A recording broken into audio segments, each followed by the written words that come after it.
Semua berpikir mana mungkin orang dengan disabilitas seperti itu bisa melakukan pelecehan. Mungkin dia difitnah, atau mungkin dia dijebak. Tapi faktanya benar-benar bikin kita nggak habis pikir. Ternyata orang dengan kekurangan seperti itu pun bisa menjadi pelaku pelecehan. Gimana sih cerita lengkapnya? Yuk kita bahas.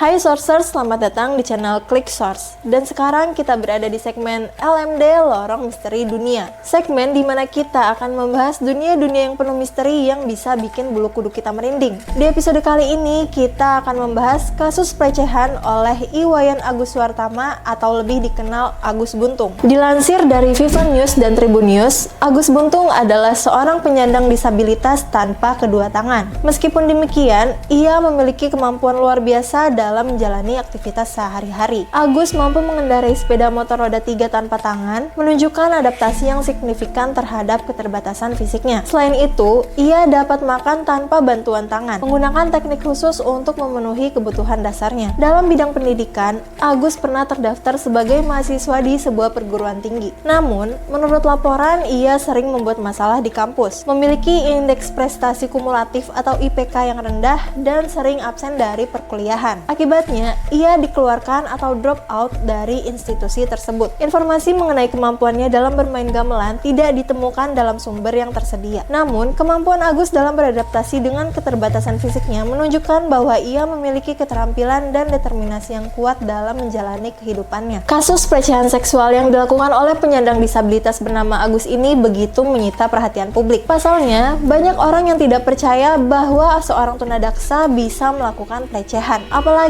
diketahui korban dari aksi bejat ini mencapai 17 orang, termasuk anak di bawah umur. Banyak orang yang bertanya-tanya bagaimana cara Agus melancarkan aksinya. Ternyata, Agus menggunakan cara manipulasi emosional dan ancaman psikologis untuk memaksa korban menuruti keinginannya. Bahkan, ia juga masih melakukan teror kepada perempuan yang nggak bisa ia jebak. Laki-laki yang tinggal di Mataram, Nusa Tenggara Barat itu biasanya beraksi di Taman Udayana dan Taman Sangkareang. Di situ, ia biasa menargetkan perempuan yang sedang duduk seorang diri dengan asumsi bahwa perempuan tersebut sedang dalam kondisi hati yang tidak baik-baik saja. Kemudian, ia akan mengajak korban untuk mengobrol hingga menemukan titik di mana ia bisa mengendalikan korban. Nah, kasus ini pertama kali dilaporkan oleh salah satu korban pada 7 Oktober 2024. Seorang mahasiswi berinisial MA melapor ke kepolisian bahwa ia menjadi korban pelecehan seksual oleh Agus. Menurut pengakuan korban, ia dihampiri oleh Agus, orang yang tidak dikenalnya,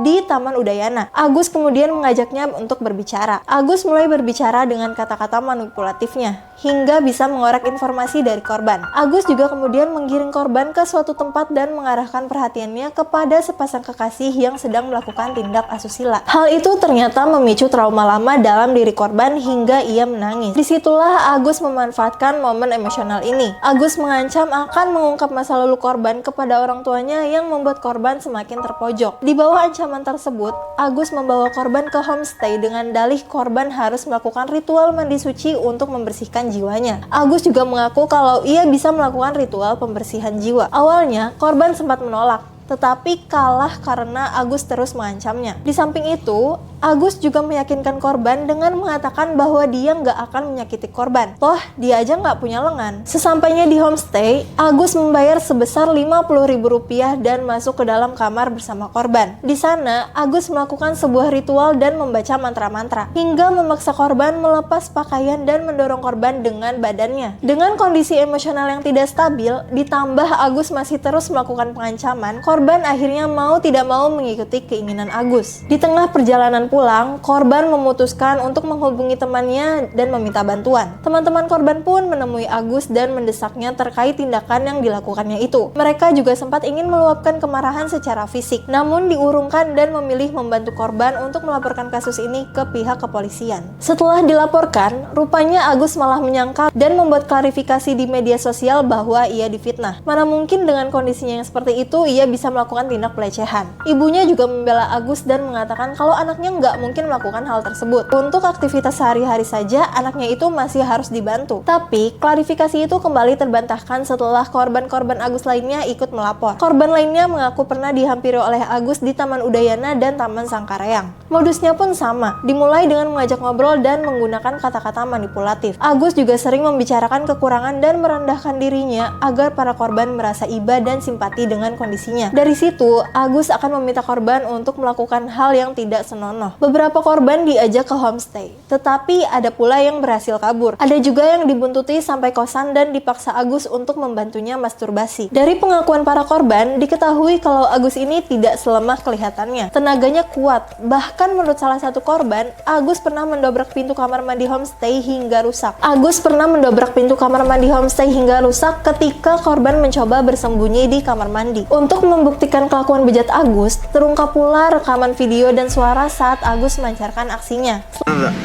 Nekat gara-gara hal sepele. Kakak mau nekat lagi? Bisa nggak aku minta jangan nekat? Coba lah. Nyawa saya kasih kakak. Biar kakak tahu bahwa kakak itu berarti bagi dunia ini. Setengah percaya, sedikit percaya. Itu pikiranmu sekarang. Karena kamu baru kenal saya bisa baca langsung kok. Bingung kenapa saya ngomong gini. Kamu kira saya sama mode sama kayak cowok yang lain? Benar kan? Mode saya iya, ikut gini. Buktinya dia ngerusak kamu. Walaupun kita berdua di kamar, saya tidak. Selain itu, banyak juga beredar video bahwa Agus bisa bermain gamelan dengan kakinya, mengendarai sepeda motor, bahkan mengambil minum dengan kaki. Karena aksi bejatnya itu, Agus ditetapkan sebagai tersangka dan Polda NTB memutuskan untuk menahan Agus di rumah karena keterbatasan fasilitas di rumah tahanan yang ramah disabilitas. Mungkin masih banyak yang bertanya-tanya, kok bisa sih korban sampai dimanipulasi oleh pelaku disabilitas yang bahkan gak punya tangan hingga akhirnya mau diruda paksa? Dari sisi psikologis, manipulasi seperti ini seringkali berakar pada teknik pengendalian mental yang dilakukan secara bertahap. Pelaku bisa menciptakan hubungan emosional yang kuat dengan korban, memainkan peran sebagai sosok yang membutuhkan empati dan perhatian, sehingga korban merasa kasihan dan berusaha untuk membantu. Dalam situasi seperti ini, korban mungkin terjebak dalam rasa bersalah atau tanggung jawab yang berlebihan, membuat mereka sulit menolak atau bahkan menyadari bahwa mereka sedang dieksploitasi. Ketergantungan emosional yang buruk seringkali mengaburkan kemampuan korban untuk mengenali tanda bahaya atau melawan. Ini menunjukkan bahwa manipulasi bukan soal kekuatan fisik, tetapi bagaimana pelaku mampu memanipulasi emosi dan pikiran korban. Pelaku kejahatan, apapun kondisinya, termasuk yang memiliki disabilitas, akan selalu mencari celah untuk menargetkan korban. Mereka tidak peduli dengan latar belakang korban, apakah itu orang yang terpelajar, kuat, ataupun berpengaruh. Fokus mereka adalah menemukan kelemahan psikologis, baik itu rasa kesepian, kebutuhan akan validasi, atau kerentanan emosional lainnya yang dapat dimanfaatkan. Niat jahat pelaku menjadi pendorong utama, dan dengan niat tersebut, mereka akan menemukan berbagai cara untuk memanipulasi dan mengontrol korban. Bahkan, disabilitas fisik tidak menjadi penghalang, karena manipulasi tidak membutuhkan kekuatan fisik, melainkan kecerdasan untuk melemahkan emosi dan pikiran. Korban yang pikirannya mudah dimasuki atau memiliki luka batin yang belum pulih seringkali menjadi sasaran empuk, karena mereka lebih rentan terhadap taktik manipulasi yang halus namun menghancurkan. Hal ini membuktikan bahwa kejahatan tidak selalu soal kekuatan fisik, melainkan tentang bagaimana niat jahat dapat menemukan celah dalam psikologis seseorang. Banyak yang mengaitkan kasus Agus Buntung dengan hipnotis atau gendam. Bahkan ada yang menganggapnya melibatkan unsur mistis. Namun, sebenarnya fenomena ini dapat dijelaskan secara ilmiah tanpa perlu melibatkan hal-hal gaib. Hipnotis dan gendam pada dasarnya bukanlah kemampuan supernatural, melainkan teknik manipulasi psikologis yang memanfaatkan kondisi mental korban. Pelaku hipnotis atau gendam tidak membuat korban tidak sadar, melainkan menciptakan keadaan di mana korban menjadi lebih mudah untuk dipengaruhi. Secara ilmiah, manipulasi seperti ini bekerja dengan memanfaatkan kerentanan psikologis korban. Ketika seseorang berada dalam situasi tertentu, baik karena rasa takut, cemas, stres, ataupun tekanan emosional lainnya, pikiran mereka menjadi lebih terbuka terhadap sugesti. Pelaku memanfaatkan momen ini untuk mengarahkan pikiran korban, seringkali melalui komunikasi verbal yang meyakinkan.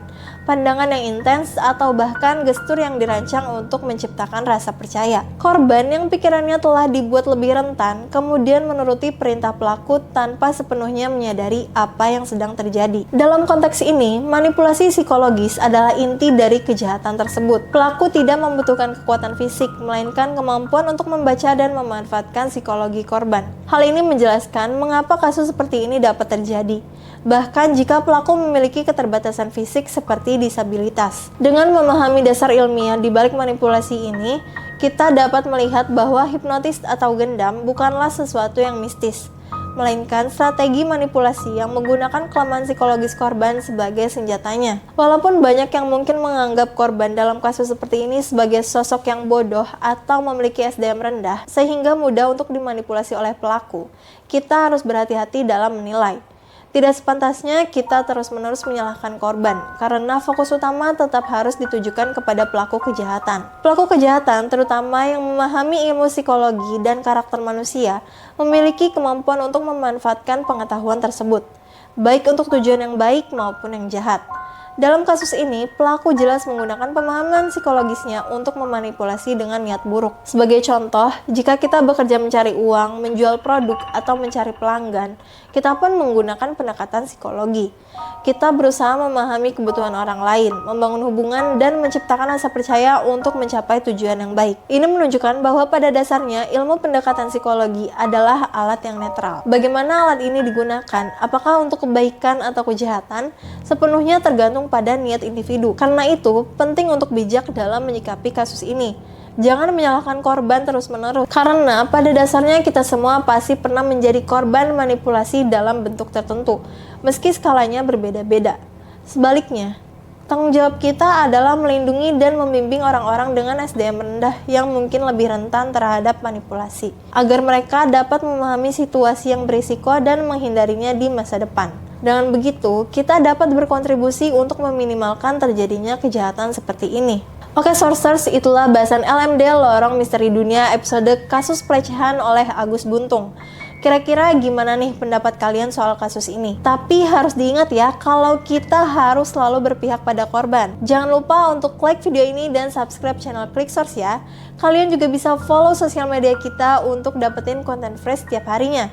Sampai ketemu di episode Lorong Misteri Dunia selanjutnya.